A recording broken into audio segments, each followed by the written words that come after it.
こんにちは。わびチャンネルナビゲーター森前です。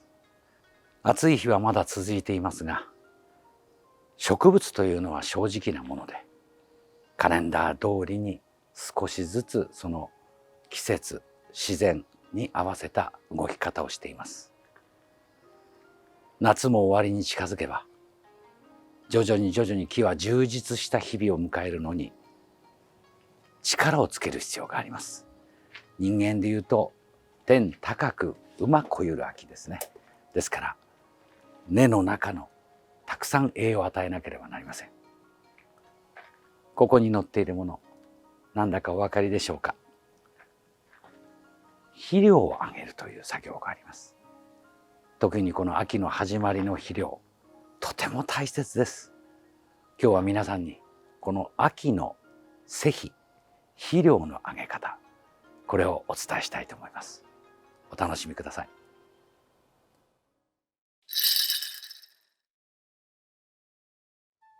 それでは秋の施肥ですが、私ども羽生築堤 S キューブの管理の統括をやっている角田常務です。今日は面倒かけます。お願いします。よろしくお願いします。どうでしょう。肥料といっても一年中やるものはありますけど、はい、秋の肥料っていうのは大切だと思うんですけど、大体これ見てもなんかやった季節が違うように見えますけど、どうなんでしょうか。そうですね。早くやってるものに関しては、五葉松、特に樹勢の大きいもの、あとは八つ房症であったり、成長の早いものに関しては早めにやってるっていう感じですね。これ随症ですもんね。はい。これはじゃあいつ頃もうやったんですか。もう1月半ぐらいは経ってる感じですね。7月の初め。はい、ちょうど新芽がしっかり固まり始めた頃ですか。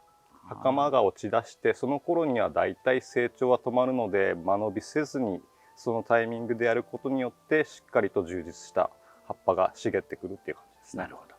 私たちもう古い昭和の時代の修行ですと、梅雨時期はやるなと言われたんですけど、なんか今年梅雨があんまりなかったような。ここ何年かはやはり関東圏に関しては特にその傾向が大きいので、梅雨時期っていうものの考慮した形でやるというよりかは、その年その年の対処っていうのが必要になってくる感じにはなります。なるほどね。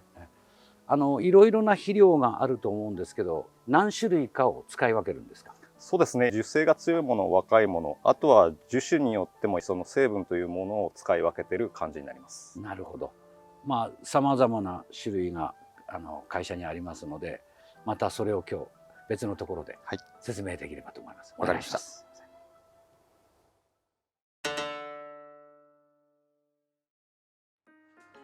さて角田さん、ここの庭で使っている肥料、こういうふうに入っているとなんかもう同じに見えますけど、はい、何種類かあると言いましたけど、これがそれですか。そうですね。主に使われているものに関してはこのラインナップになっています。なるほど。ちょっと一つ一つお願いできますか。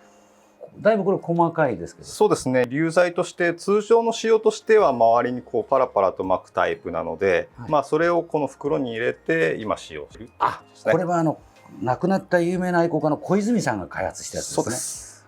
ただこれ目詰まりするっていう部分もあったような気がして、やっぱりその表土に関しては劣化が激しくなったりだとか、その目詰まりの要因になりうるので、それでこの袋、じゃあこれはどのような時に使うやつですか。基本的には樹勢の強いもの、そして持続性を必要としますので、こういった随症であったり、あと黒松であったり、そういったものに関してですね、成長力が強いやつですね。下手の若い木とかそういうものですか。そういったものに適しています。じゃあわざとこう枝をビューッと伸ばして木を荒木で作ってるとかはこんなの抜群なわけですね。成長期に関しては特にですね。僕らも小僧時代からよく使うのはこの俗乳油かすを中心にしたこの固形肥料っていうやつです。やはりこれが一番オーソドックスな。そうですね。一番使用量としても使い勝手がいいものではあるので、うちでも対応はしてますね。じゃあ例えば古い木とか国風天のような木なんかもこういうものもお使いになる。そうですね。古い木に関してはこちらの方が適しているという感じです。なるほど。これもやはり黒詰めをしてやる。なるほど。これは何ですか。これはいわゆる化成肥料の一つで、やはり樹木用ではないにしても細かい成長期のものであったりだとか、あとはこれから仕立てていく苗木のものだとか、そういったものに関してはこれを使う形もあります。ではちょっとススキとかそういう花物見物の園芸的なものを作るときに。そうですね。ただ効力としてはかなり強いので、やはり草物に関しては焼ける恐れがありますから、やはり成長期に使うのは適してあります。あ、これはじゃあ園芸農業用に開発されたやつですか？そうですね。じゃあそれをこう転用して上手に割合を考えて、はい。ってことはまあ多すぎるよりはやや少なめで使っていく。少しそうですね、少量の方がいいと思います。じゃあこの白いこれよくある化学肥料、化成肥料ですよね。はい。これもやっぱり使い方なんですか？そうですね。基本的に使用としては土中肥料の中の一つなので、これに関しては少し持続性が長い分、効力としてはすごくゆっくりなので、いわゆる遅効性というものですね。あとはやはりリン酸分っていうものが強く入ってたりするので、花物だとか実物に関して土中肥料として使われることが多々ありますね。なるほど。確かよくうちなんかですとススキなど植える時、雑木植える時、この白い粒、はい、下に植え替えの時に巻いてますよね。そうですね。これやっぱり実りが良くなるわけですか？あとは周りに巻く場合は他のものですと焼けたりしますので、特に草物に関してはこういう超遅効性なものでしたらその根焼け等々はないですから。なるほどね。それともう一つですね、はい、ちょっとよく高級な盆栽に使うやつで、このちょっとひし形というかゴロゴロしてんで大変もう他のものからすると2倍以上の値段がするんですが、はい、とてもいいということで、確か大宮盆栽村のご先代の旧館園さんが大変推奨した肥料だったんですけど、これはやっぱり古い盆栽ですか？古い盆栽に主に使用する、これと併用した形で使うこともありますし、やはり物によって樹種によってこちらを優先するっていうものもありますね。ってことは逆に古い木や例えば心拍とか大変その繊細なものの場合で、10鉢20鉢程度のものでしたら固形肥料をこちらに変えても良いんではないか。そうですね。経済的にはこちらの方がいいんだと思いますけど、大切なものに関してはこちらを使用していただいた方が。普通我々盆栽園ですとこちらでだいたい年間で何100キロ以上使うもんですから、こちらですとちょっと予算合わない。ただお客様はこれ一番肥料に対して木が傷むということが一番少ない。そうですね。使い方ですね。でこれ袋こうなってますけど、こういう袋に詰めて売ってるわけじゃないんですか？そうですね。これに関してはティーパックなのでお茶の袋ですよね。よく麦茶煮立てるやつですか？はい、そうです。なるほど。ということはホームセンターやスーパーに売ってるやつですね。そうですね。やっぱり今はどこにでもホームセンターでしたらあると思いますので。なるほど。これはどうやって詰めるんですか？こちらはですね、一応袋に関しては今中にですね、入れる形になると思うんですけど、その時には一度袋を開いていただいて、こういう流剤に対してはスプーン2杯分目安にして入れていただく。もちろん鉢の大きさ等々でそれを少なくしたり多くしたりすることも可能ですが、袋の今度は数で調整するわけですね。そうですね。はあ。それで入れていただく。どうやってって感じですね。止めるんですか？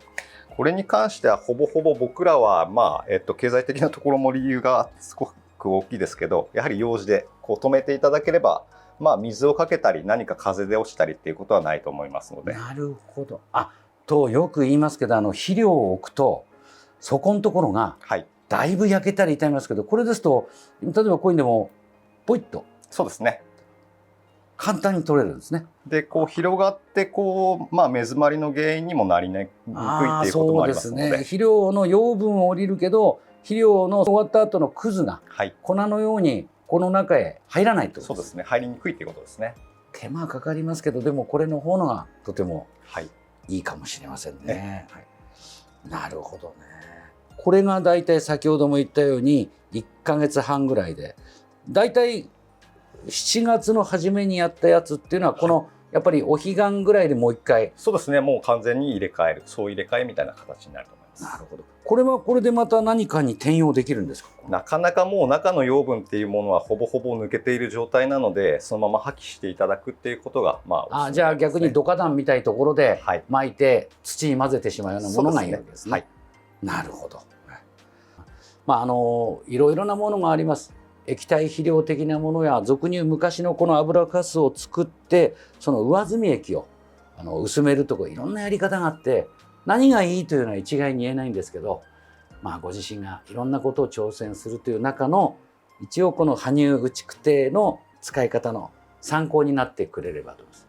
ここからはじゃあこれを各種使ってのそうですね。施肥の季節ですね。ここからは一通り全般的なものを多々使用しますので。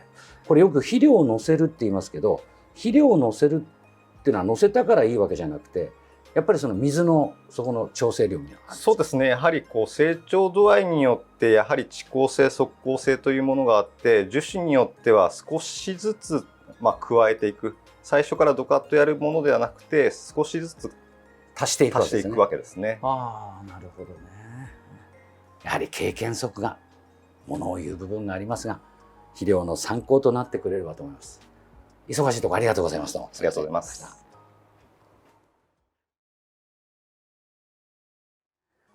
いかがだったでしょうか。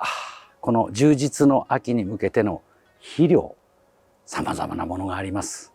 もちろん一概に何がいいとは言いづらいものもあります。人間の食事だと思ってください。何が健康にいいか、体質によっても違うわけです。ここにある岩石症の黒松、日本を代表する木、明大王。この木も私が修行中に見た時からすれば2倍の太さになっています。50年で2倍です。今こうやってもう先ほど角田さんが言ったように7月の段階でこれだけの肥料を乗せています。まだ足りません。これであと2週間もすればまた全部入れ替えてさらに施肥、肥料を効かせることになります。いろいろな肥料のやり方、参考の一部になってくれればと思ってご紹介しました。わびチャンネルはささやかなこと、重いこと、深いこと、いろいろなものをアーカイブでお楽しみいただけます。ぜひチャンネル登録をしてお楽しみください。本日もご視聴ありがとうございました。